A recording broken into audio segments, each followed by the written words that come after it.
But overnight, large parts of the UK were blanketed with snow and ice. Yellow weather warnings in place for the next few days. You're advised to take extra care if you're travelling. In the studio now, Nathan Rao. He's the weatherman. He's the man that knows all about this. Well, what is, I mean, so I'll say we use this term yellow weather warning. What's a yellow weather warning? Right, this is an interesting question because the warnings are issued really when it comes to the impacts that the weather is going to have. So a weather warning, a yellow weather warning, is the lowest grade of Met Office weather warning, and that means that certain impacts are likely in the warning area because of the snow, and that can include power cuts and travel disruption. Right, okay. And so yellow, amber, and then red is the most severe. Yellow, amber.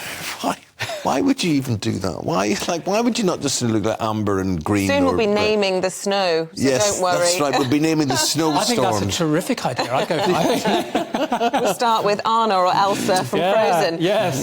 Listen, so how unusual is it for March? Because I've seen lots of commentary saying, hang on a minute, I'm not subscribing to this. It's supposed to be spring. It's bizarre. Well, we are 8 days into spring now, or the meteorological spring, and we seem to be in the middle of winter, and actually this is probably the most significant snow event we've had at this time of year since the 2018 Beast from the East.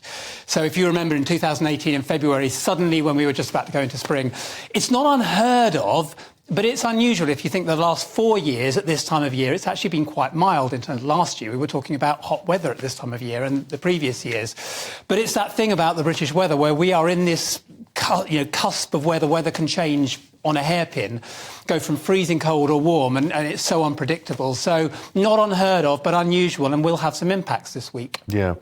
Is this in any way, I know this is coming from the Arctic, is this in any way related to what's gone on in Spain and North Africa, which has been hitting our fruit and veg? Not really, no. This is something different. This is caused by what we've been talking about for a number of weeks now, which is this sudden stratospheric warming event in the Arctic, which is where the air circulation changes direction. It falls and it pushes air, cold air, sort of where we are, and it also causes high pressure to build in where we are, and that draws in northerly air to come down. So it's sort of, I mean, all weather is linked, but it's not directly linked to the fruit and veg situation. This is something that was set in about 10 days ago when we all started thinking, OK, there could be a cold snap coming, but we don't know where, and now we're seeing the effects of it. Personally, I don't really get that over-annoyed and panicky about weather situations. But that's because we live close to London. I think if you're in rural Wiltshire and you've got a sort of... No.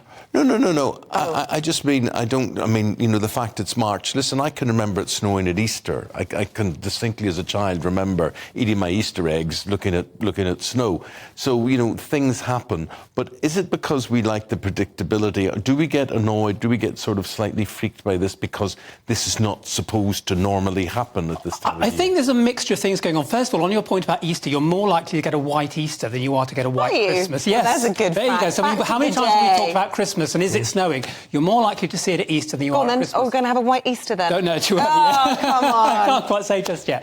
But I think it's the unpredictability of it, and also the fact that we always seem to be so unprepared for it. I mean, it always sort of lands on us. Yeah. I've been writing about this coming for the last 2 weeks, and it seems that the warnings are only just with us. You know, the warnings come out a couple of days earlier. I actually spoke to the Met Office about this yesterday and say, why is it they sort of come so quickly before the event? And it's all to do with the specificity of where the snow is going to hit, and it's all to do with impacts rather than just it's going to snow. So they need to be really sure where the snow is going to hit and what the impact of that is going to be before they can issue the warnings. But it always seems that we're unprepared, and when these things happen, the trains stop, the airport's closed down, everything grinds to a halt. We don't invest in extreme weather, be it hot or cold, because the idea is that why invest in that equipment or infrastructure if it's only going to last for 3 days or whatever? Yeah, absolutely. And in places like Sweden, so the grit on the roads stops working at below -10. So if that happens in Sweden, they've got a fleet of hundreds of snowplows to come and clear the roads. We just wouldn't invest in that because there's, you know, they could sit idle for years. They heat the pavements in Norway underground. They heat the pavements. Seriously? Yeah. How do they do that? I've no idea, but they do. Yeah, that's Pretty incredible. much like an underfloor heating, I suppose. But we would never need to. I mean, when was the last time we actually saw the pavements in the UK frozen for a length of time?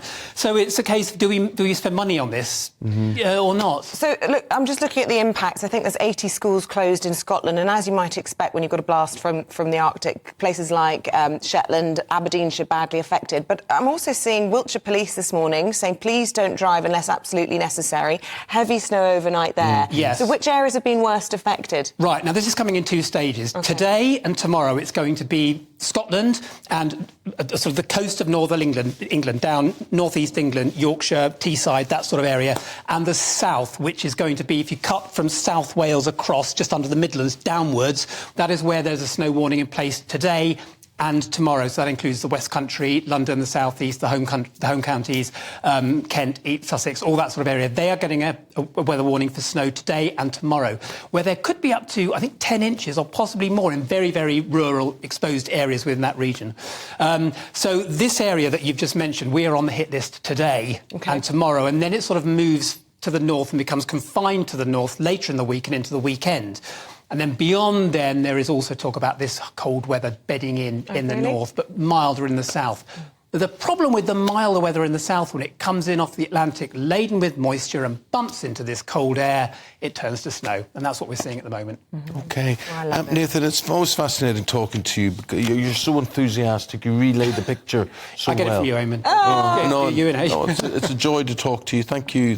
Just generally advice then, as the week goes on, you're more likely to be affected in the north and the northeast. Is that right? Pretty much all of the north. So if you take Wales upwards, all of that area is under a snow warning from tomorrow onwards through the week. And it sounds silly. It sounds quite complicated. So today really the south, and tomorrow is the south and a bit of the north, and the rest of the week it's the north and into the weekend. If you think you're going to be affected, make sure you have a shovel in your car. That's the one bit of advice after all these years I've been doing this. A shovel in your car. And the phone topped up. And a phone topped up. There you go. Top tips for you. Gosh. Do send your pictures. We're dying to see the winter wonderlands out there. I haven't seen any of it. I feel really left out. I always carry a coat. Do you? I got a coat 3 years ago which has like tin foil on the inside of it. And it's the best coat I've ever got. It keeps you snug as a bug in a rug. I'd be the first one to die if I was caught in a snowstorm. I'm literally a reptile. I cannot cope in the cold at all. I hate it.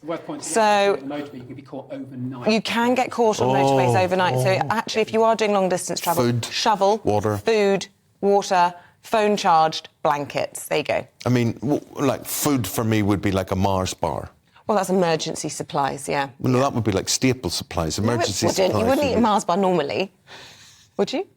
Oh, maybe you would. I could feast. Could you? Well, like if it wasn't a Mars bar, maybe a Bounty bar. That's OK. That's not nearly as bad. Coconut's much better than all the stuff they stuff a Mars bar full of. But anyway, emergency food in the car. Then my kids found our stash. That was a bad idea.